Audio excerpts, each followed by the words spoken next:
Budi Santosa Tanu Wibowo dan Wawan Wiratma adalah dua petinggi Majelis Tinggi Agama Konghucu di Indonesia, Matakin.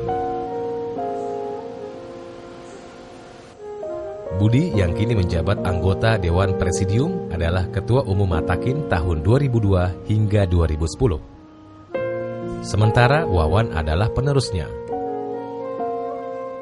Sebetulnya kita lebih mengkoordinir, melihat permasalahan yang ada di tingkat daerah, di kebutuhan umat, apa saja yang perlu kami benahi. Dan kami juga mengarahkan mereka untuk apa sih sebetulnya yang perlu mereka capai dalam kondisi saat ini. Kondisi saat ini adalah kondisi yang sangat baik sebetulnya untuk umat Konghucu karena hak-hak sipil sudah dipulihkan. Boleh dibilang sudah tidak ada kendala dalam pencatatan KTP untuk pernikahan secara Konghucu. Itu kalaupun ada sangat minor, sedikit sekali kendala-kendala tersebut. Yang menjadi kendala buat kita sekarang adalah bagaimana mengisi kesempatan-kesempatan yang ada. Setelah penantian puluhan tahun, umat Konghucu memang tengah menikmati bulan madu mereka. Di Taman Mini Indonesia Indah, bahkan telah berdiri megah Kelenteng Kung Miao sejak akhir tahun 2010 lalu. Ini adalah kelenteng impian umat Konghucu yang gagal dibangun pada rezim Orde Baru karena Soeharto tak mengakui Konghucu. Pada awal berdirinya Taman Mini tahun 70-an, umat Konghucu seharusnya juga dapat kapling. Tapi karena perubahan politik, kapling itu menjadi dialihkan ke yang lain. Tapi syukur bahwa sekarang semuanya dipulihkan. Dan juga kita dilayani oleh Kementerian Agama dan segala macam. Soeharto mungkin tak pernah membayangkan bahwa suatu hari putrinya sendiri yang akan meresmikan tempat beribadat yang dilarangnya saat ia berkuasa.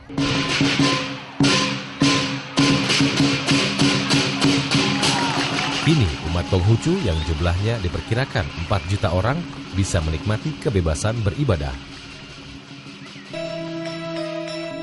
Atraksi barongsai seperti ini bahkan tak lagi langka di Indonesia, negara yang sempat tak memberikan tempat selama puluhan tahun bagi budaya Tionghoa.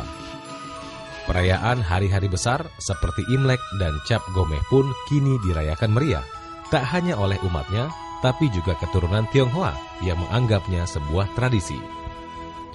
Tapi rupanya, perjuangan umat Konghucu belum selesai. Penekanan sekian puluh tahun hampir membuat kita kehabisan semuanya, kehabisan sumber daya, kehabisan generasi muda, kehabisan tenaga, kehabisan semangat. Mendadak dipulihkan, itu butuh waktu untuk recovery. Kita harus menyiapkan generasi-generasi yang sempat hilang. Generasi seangkatan saya ini kan yang mengalami penekanan, ini jumlahnya nggak banyak. Tapi generasi di bawah saya banyak sekali, ini kan ada gap. Ya ini harus diisi. Guru-guru harus kita siapkan. Struktur organisasi ada dan itu bagus. Matakin meskipun di dalam penekanan, Munas berlangsung lancar. Selalu umurnya 40-an yang jadi ketua umum. Saya jadi ketua umum 42, Pak Chandra masih belum 40. Pak Wawan pengganti saya 45, masih muda. Sulit mencari organisasi seperti Matakin yang pimpinan agamanya masih muda-muda. Sekarang kan resmi Konghucu yang kemudian juga diinikan oleh Pak SBY. Dalam beberapa tahun ini, ya sekarang orang bisa lagi menulis agamanya di KTP ini menjadi Konghucu. Tapi ini pun juga menjadi persoalan juga.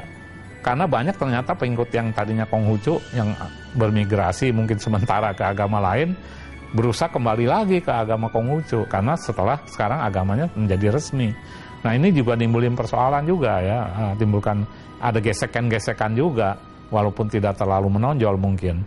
Misalnya rebutan soal kelenteng, ini kelenteng yang tadinya udah jadi Buddha yang dominan, sekarang Konghucunya kan ingin berperan lagi karena dulu menganggap Konghucu di situ lebih dominan dan sebagainya.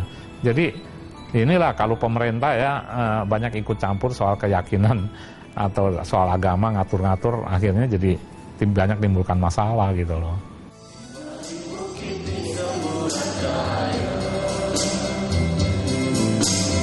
tembus suara sang bayi buat suasana